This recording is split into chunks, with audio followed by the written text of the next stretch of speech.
The rain fell hard on the broken streets of Sector 9. A once busy trade zone now turned into ruins after the Zenthian conflict began 6 months ago. Buildings were cracked, signs flickered with dying neon lights, and the smell of smoke and burnt metal filled the air. Somewhere in the middle of this chaos, a small figure wrapped in cloth dragged her feet through the mud-filled path. She was not human. Her skin shimmered with a soft blue glow, faint lines of bioluminescence pulsing along her arms and neck. Her silver-white hair stuck to her cheeks as the cold wind pushed against her. Her eyes scanned the streets, not with anger, but with exhaustion. She clutched something close to her chest, an alien child, small and silent, whose breathing was shallow and weak. No one had time for strangers in this city anymore. Especially not for an alien refugee who used to be part of the enemy's empire. Humans had won the war, but the scars were fresh, and trust was buried under layers of fear and pain. The woman knew this. Still, she walked. Still, she begged. Food. She whispered to passing shadows, "Please, anything. My child is starving. I'll work. I'll clean. I'll fight if you need me to. Just give us a chance." Her voice cracked, but no one stopped. The world kept moving while she knelt beside a trash bin, shielding her son from the cold with her body. Her name was Celira. She had once been a healer on a Zenthian medical cruiser. That life was gone now. Her people had lost, and she had fled. During the final attack on her ship, she hadn't held a weapon, yet she carried the guilt of being part of the losing side. Her child hadn't seen a full meal in 2 days. A human merchant slammed a door shut as she approached. Another cursed under his breath and told her to go back to her planet. But there was no planet left. Celira knew that. The orbital bombardments had turned her homeworld into dust, and now Earth was the only place left that hadn't rejected her completely. As she huddled near a burning trash barrel, her son stirred. His voice was too weak to speak, but his eyes met hers with a look that stabbed her soul. She pressed her forehead against his, whispering promises she wasn't sure she could keep. Then a voice behind her made her flinch. "Why are you still here?" It was cold and sharp, human, male. She turned slowly to see a tall man in a long coat, his face half covered by a breathing mask. His eyes studied her like she was a threat. She didn't answer right away, just held her child closer and lowered her head. "I'll work for food," she said finally. "My child is starving. Please, human. I am not a soldier. I am a mother." He didn't speak, just stared. The silence between them grew heavy. Around them, the city noise faded and the world seemed to pause. Then, to her surprise, the man knelt down. "What's your name?" he asked. His voice was calmer now, less accusing, more curious. Celira hesitated, unsure if this was a trap or a real moment of kindness. She took the risk. "Celira," she said softly. "And this is Mari, my son." The man looked at the child. His hand reached into his coat and pulled out a wrapped protein bar.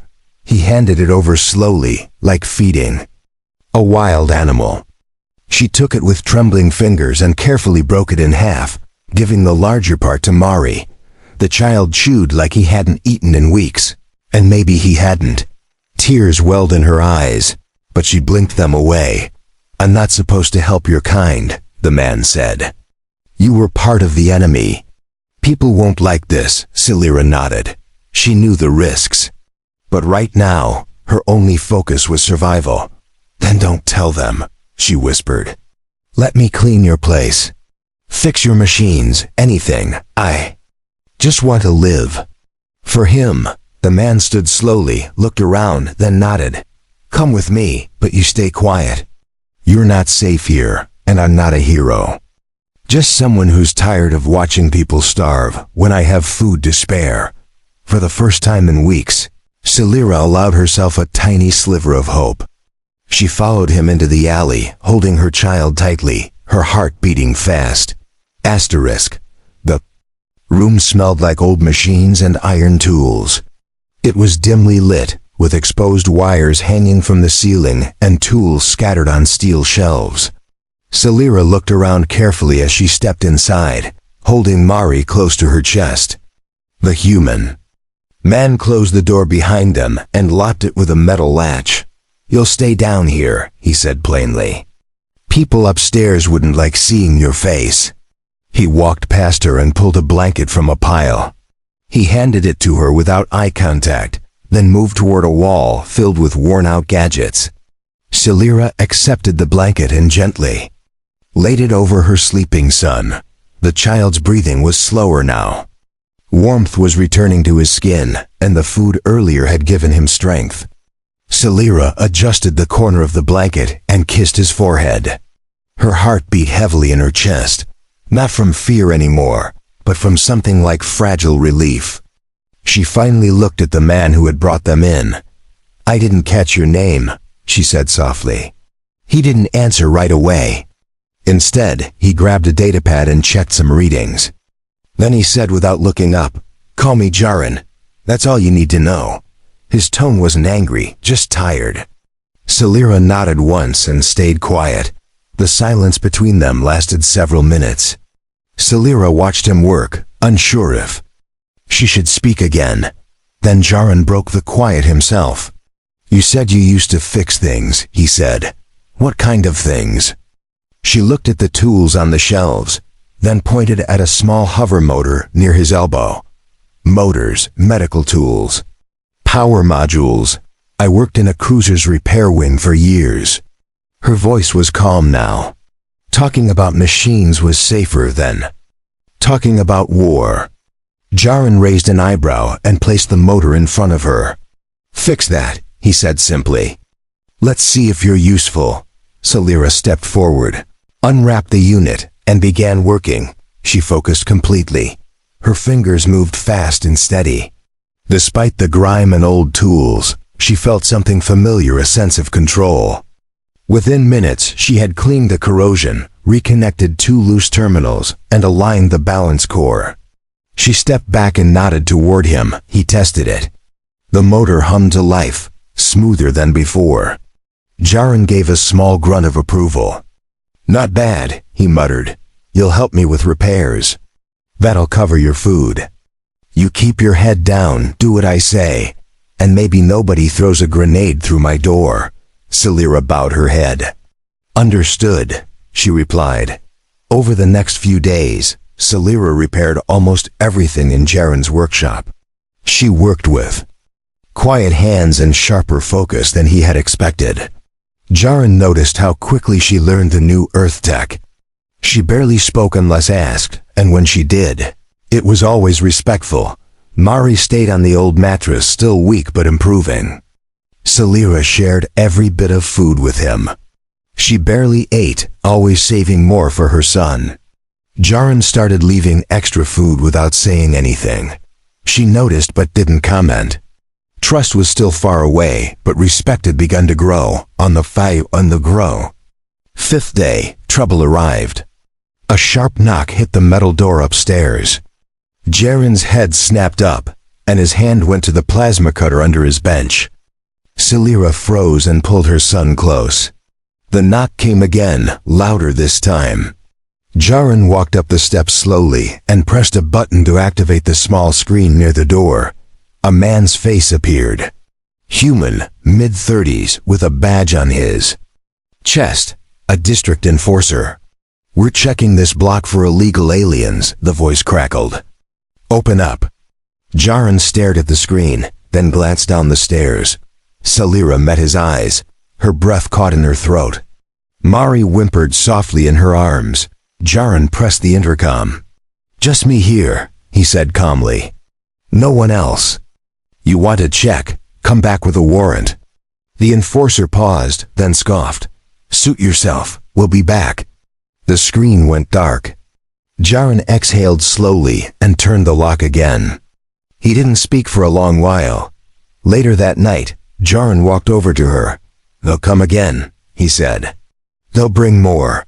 If they find you here, I'll be arrested. Maybe worse." Celira didn't blink. "Then let us leave." I won't bring trouble. Jaren shook his head. He's still too weak. He wouldn't survive outside. Then he added quietly, so we hide better. Salira nodded once and whispered, Thank you, Jaren. The days in the workshop passed with quiet tension. Jaren worked in one corner while Salira repaired broken generators and tools in the other. The small heater kept the space warm enough for Mari, who still stayed wrapped in blankets on the mattress. He had begun to speak again in soft words only his mother could understand. Jaren was careful with everything. He never used Salira's name out loud. He kept the shutters closed at all times. He even rerouted a camera feed to create a false image in case enforcers checked. He didn't talk about why he helped her, and she never asked. Their unspoken rule was survival first. One evening, a power core exploded in Jaren's hand. Sparks flew across the table, and a piece of shrapnel sliced into his arm. He cursed loudly and staggered back. Salira rushed to his side, pulling open a drawer and grabbing a med patch. Her hands moved quickly, not hesitating for permission. Hold still, she said. The bleeding isn't deep, but the edge is dirty. Jaren clenched his teeth but didn't push her away. He watched as she cleaned the wound with a cloth dipped in stabilizer fluid. Her hands were gentle but efficient. She wrapped the patch tightly and wiped her fingers clean. You really were a medic, Jaren muttered, watching the patch fuse to his skin, not just a parts fixer. Salira nodded without looking up. Before the war, yes. Then I fixed both people and machines. You don't get to choose when everything is burning around you. She stood up and cleaned the tools in silence. That night, Jaren brought extra food again. He said nothing, just set the container near the mattress. Salira split it evenly between herself and Mari. The boy smiled for the first time since they had arrived. Salira looked up and whispered something in her language. Jaren didn't ask what it meant. The peace didn't last. A message blinked red on Jaren's monitor early the next morning. Someone in the neighborhood had reported unusual heat signatures. Patrols were being sent out. Jaren swore under his breath and slammed his fist on the desk. Salira immediately understood something was wrong. They're coming? She asked. Jaren nodded. Probably within the hour. I can shut off the heat source and cover your scent, but they'll search close. You'll need to be invisible. Salira wrapped Mari tightly and helped him sit up. The boy's eyes were alert now. He understood too. Jaren moved quickly. He slid open a hidden panel in the floor behind a shelf. A small crawl space revealed itself. You'll hide here, he said. It's shielded and soundproof. Don't speak, don't move.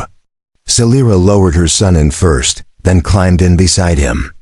Jaren closed the panel just as a loud knock came from above. Workshop inspection, a voice called out. Open now. Jaren sighed, wiped his hands, and walked upstairs. He opened the door slowly and stared into the eyes of two armed patrolmen. What's the problem? He asked. Routine sweep, one replied. Thermal readings suggest extra bodies. Mind if we take a look? Jaren stepped aside. They searched everything. Opened drawers, checked vents, even tapped walls. One of them hovered near the floor panel, staring at it for a long time. Jaren held his breath. What's under here? The patrolman asked. Old wiring, Jaren replied. It's dead. I haven't used it in years. The man paused, then moved away. After another minute, the two patrolmen gave a nod. You're clear, one of them said. Stay alert.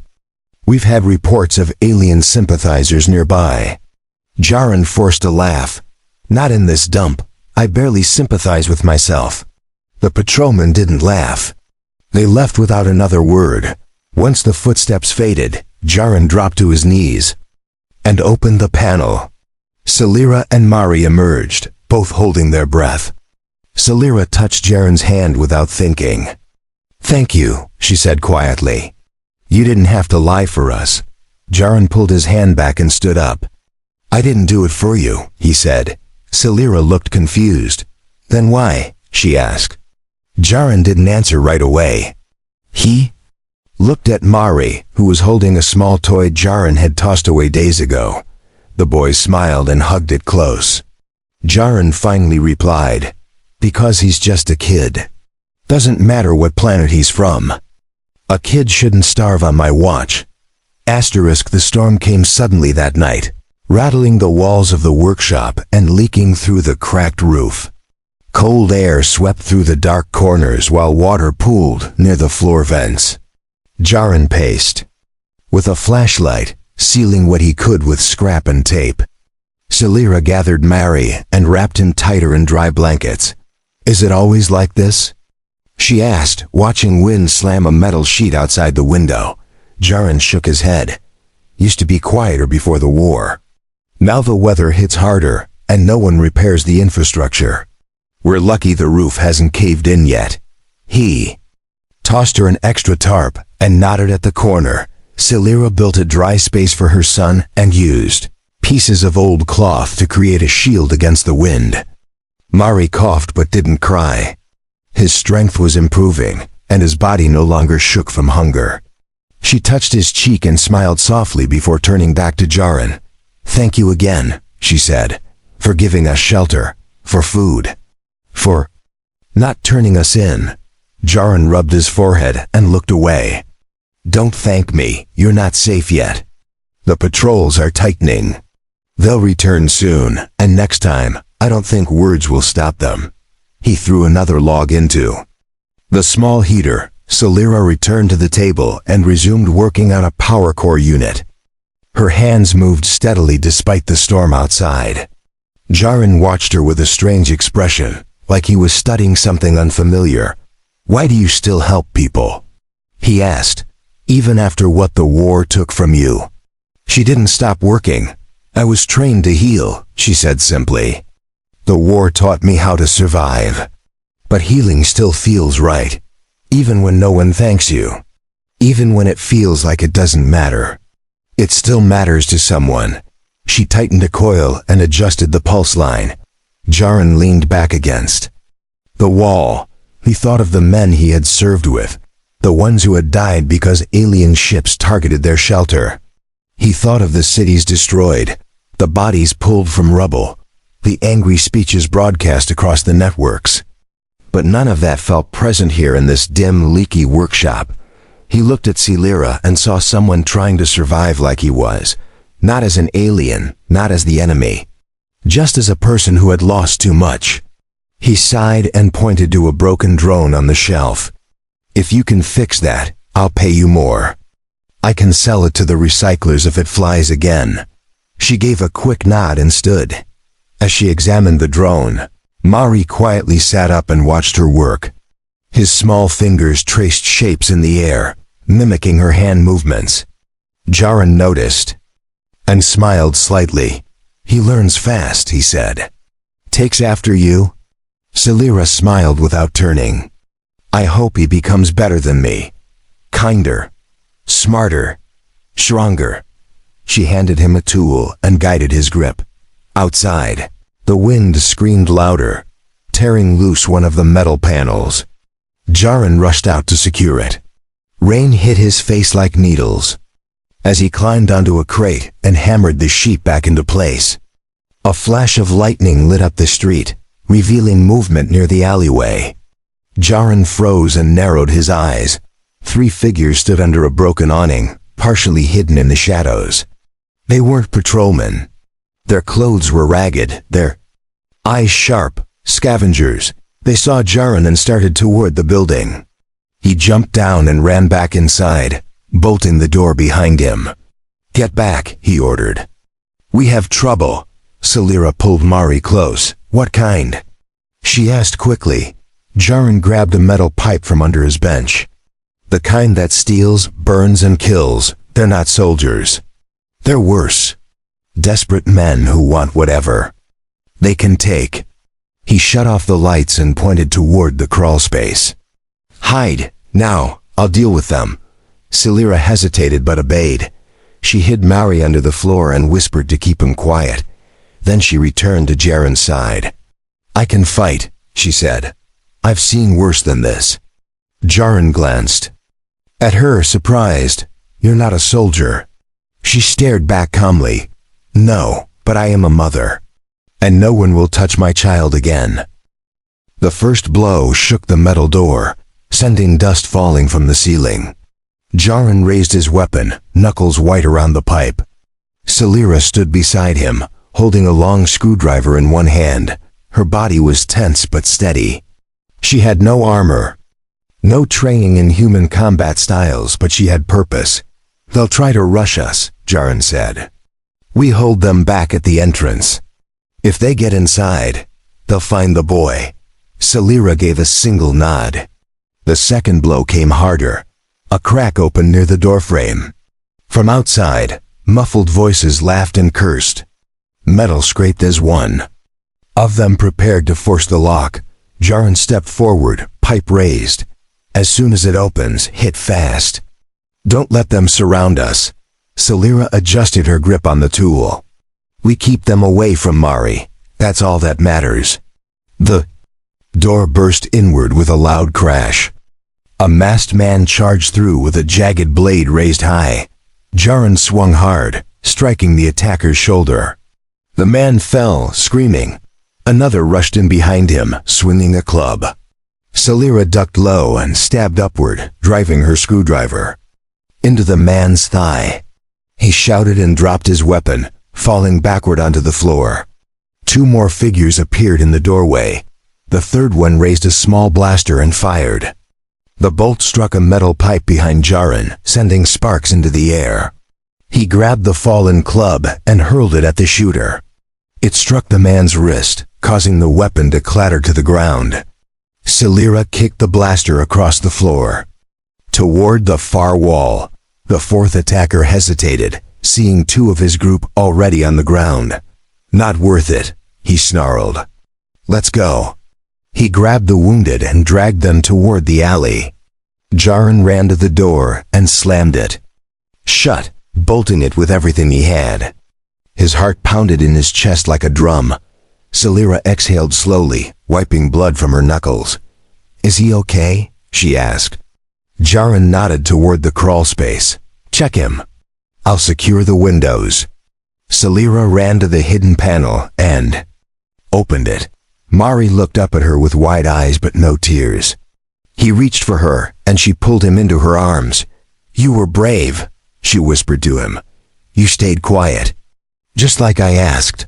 The boy nodded against her shoulder. She kissed his head and wrapped him in a blanket again. He was safe, but the danger outside hadn't vanished. The city was growing worse every day.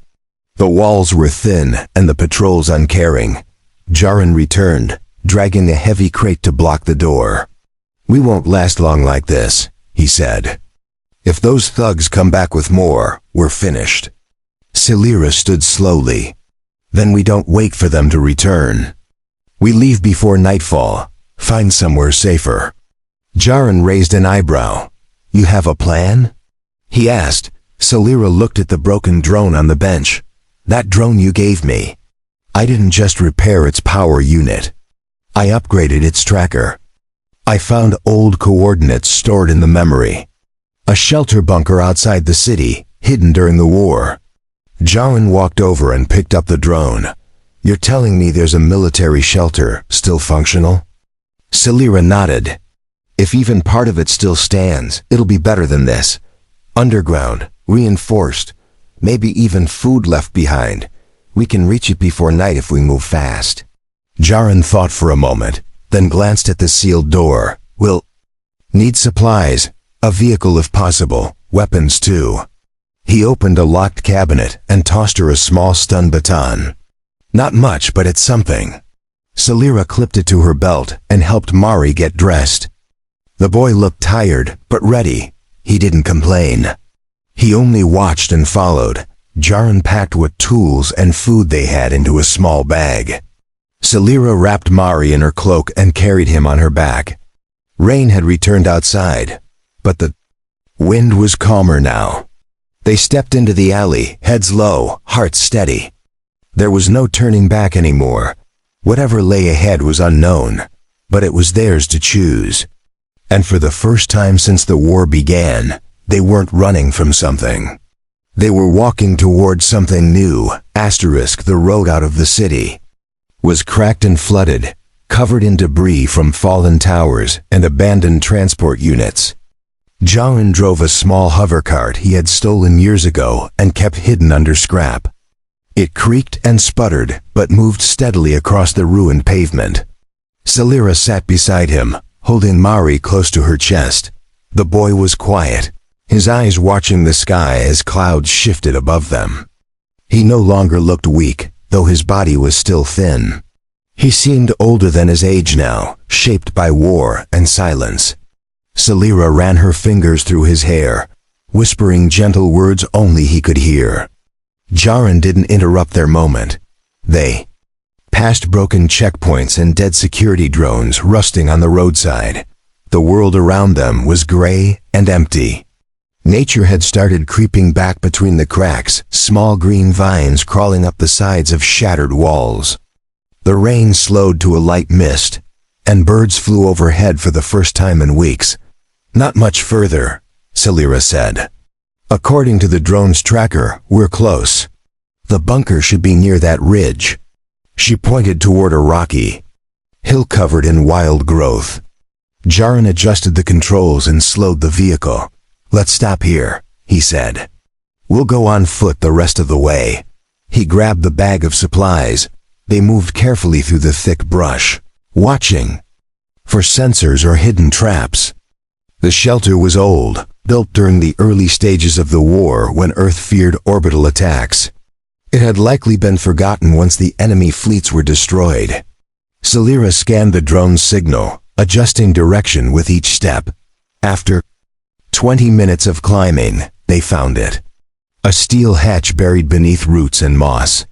It was large enough to fit vehicles and reinforced with thick metal beams. Jarin knelt beside it, running his hand across the rusted edges. Looks intact. Sealed tight, though. Let's see if it still listens to old codes. He pulled out a cracked console from his bag. Celira connected it to the panel near the hatch. Lights blinked slowly, then shifted from red to green.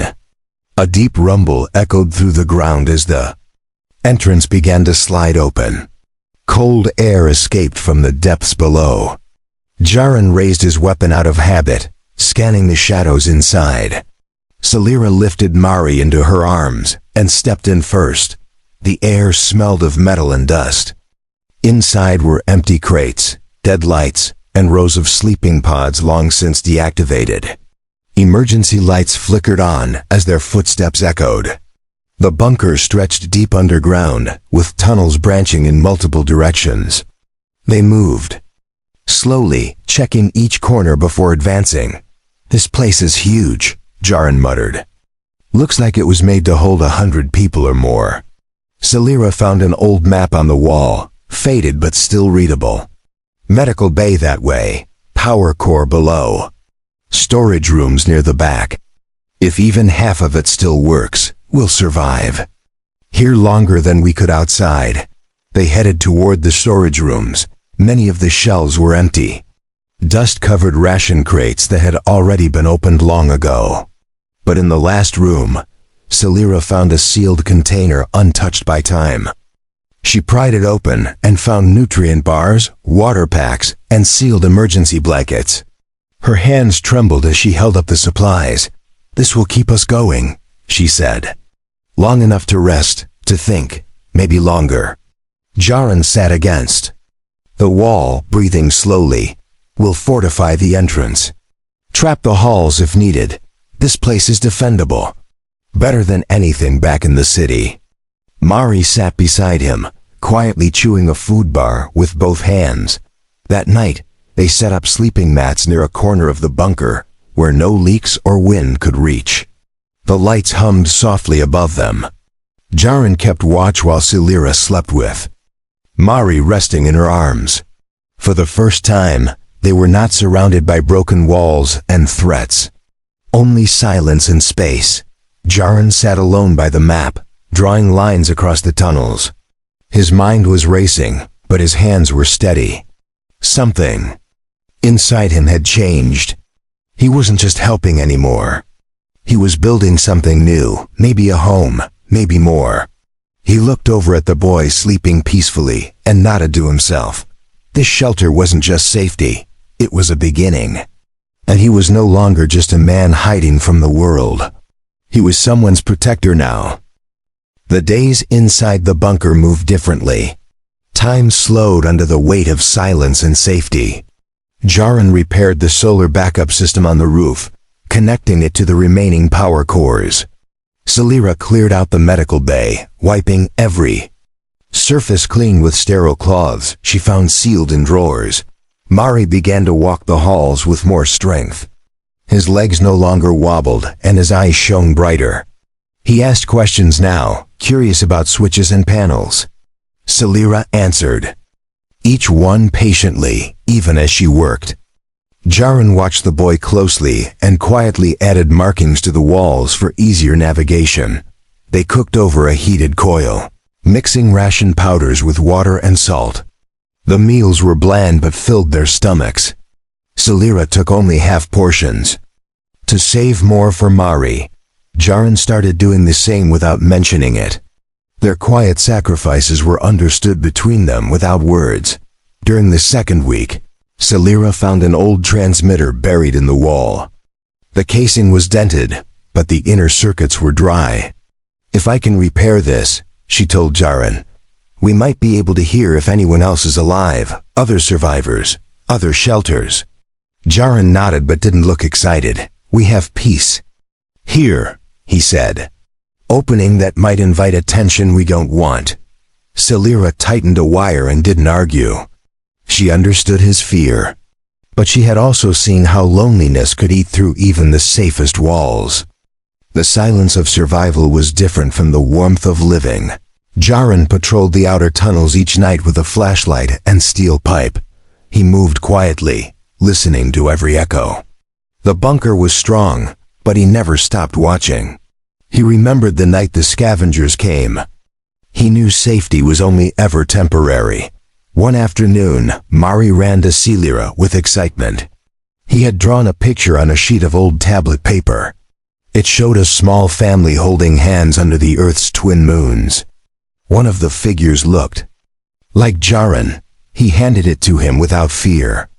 Jaron stared at the image for a long time before taping it to the wall. You've made him feel safe, Celira said softly. That matters more than food or tools. He's healing because of you. Jaron didn't respond right away. He simply nodded and walked back toward the storage room. But his footsteps were slower than usual, and his grip on the door was more gentle than before. The next morning, while testing the transmitter, Celira picked up a faint signal. It was broken and full of static, but one word came through clearly: refuge. She called Jaron and replayed the sound. He listened twice, then sat down heavily on a crate. Could be a trap, he muttered. Or real, that's the hard part. Celira stared at the device in silence. They debated for hours. Jaron argued that staying hidden had kept them alive. Celira insisted they couldn't live like ghosts forever. Mari sat between them, quiet and wide-eyed.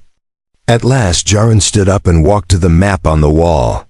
He placed a marker near the edge. If it's a trap, we'll know by the layout. If it's real, we may not be alone anymore. Celira smiled gently. The signal repeated every few hours. Always the same frequency. Always the same word.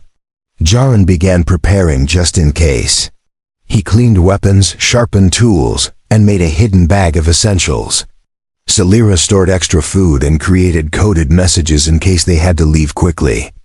The bunker felt smaller now. That night, Mari asked, will we meet other people?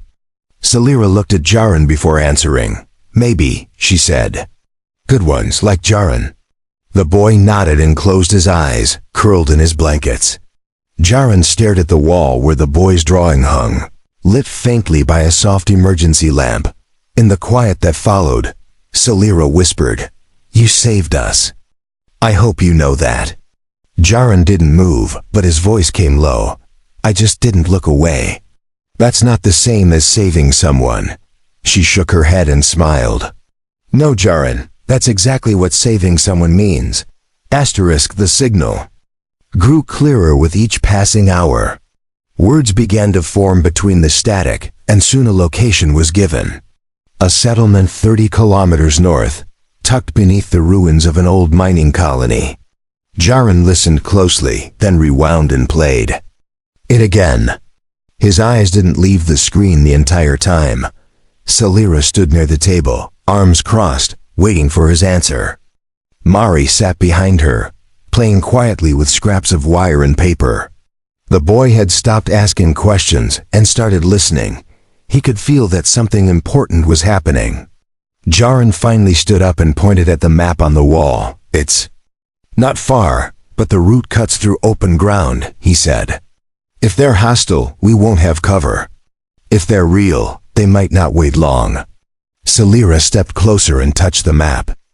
"We've come too far to live in hiding forever. I think we go together." Jaren gave a short nod and began to pack. They left before sunrise. The air was cold and damp, and fog crawled across the ground like low smoke. Jaren carried the bag of supplies while Salira held Mari's hand tightly. The boy walked without complaint, his small boots crunching over broken gravel. The road ahead curved like a scar through the earth. As they moved farther from the bunker, Jaren's posture shifted. He kept looking back over his shoulder, checking the horizon. Salira noticed and whispered, "Are you afraid?" Jaren didn't answer right away. Then he said, "Yes, because this time I care what happens." She gave him a soft look and kept walking. At midday, they reached the halfway mark. The sun broke through the clouds, warming the tops of the ruined buildings around them. Salira found a patch of grass and sat down with Mari, sharing a meal from their pack. Jaren stood nearby, his weapon resting across his knees as he watched the skyline. Suddenly, a faint hum echoed from the hills ahead. A drone passed overhead, small, fast, marked with a bright orange symbol. It circled twice and then sped off. Jaren stood quickly. "They've seen us," he said. "That was a scout. Either they're coming to help, or we're about to meet resistance." Salira helped Mari to his feet. They walked the rest of the way in silence. Dust rose with every step, and the sound of distant machinery grew louder. As they reached the top of a hill, a structure came into view, part old stone, part new metal. Guard towers lined the outer edge, but no guns pointed at them. No warnings were shouted, just a voice from a speaker. "Approach slowly. Weapons down, hands visible." Jaren lowered his gear and raised his hands. Salira lifted Mari into her arms. They walked forward under the eye of several cameras. The large gate opened with a groan, revealing a group of people inside.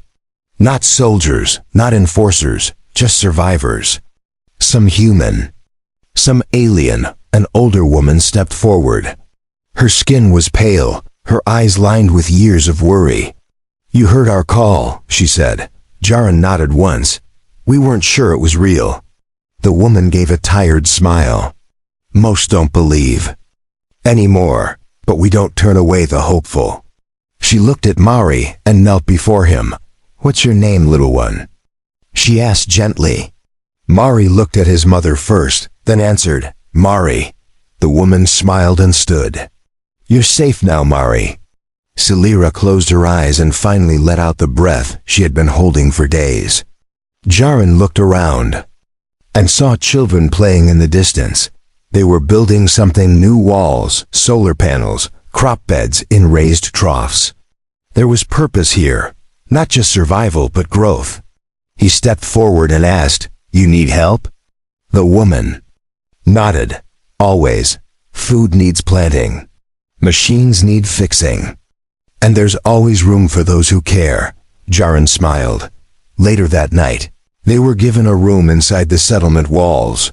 It was small but warm, with soft lights and clean blankets.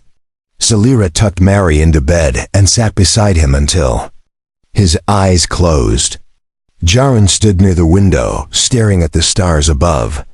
"You found us a home," he said quietly. She shook her head and replied, "No, Jaron. You built it with every step you chose to stay."